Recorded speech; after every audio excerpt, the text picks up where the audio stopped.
今仔日要甲大家介绍的俗语是：官府定罪3-5冬，人喙定罪一世人。早期的官府有审判权甲定罪权，有的人会互判死刑，也是讲关一世人。若判较轻嘞，嘛爱伫内里仔拘3-5冬才会当出来。一个人若是犯罪来接受法律的制裁，可能要付出几若冬坐监的代价。毋过，迄个做假违法代的歹名声，就好亲像一个无形的价，甲你倒一世人。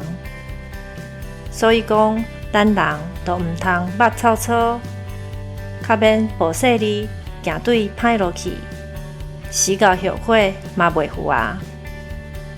以上，感谢收听。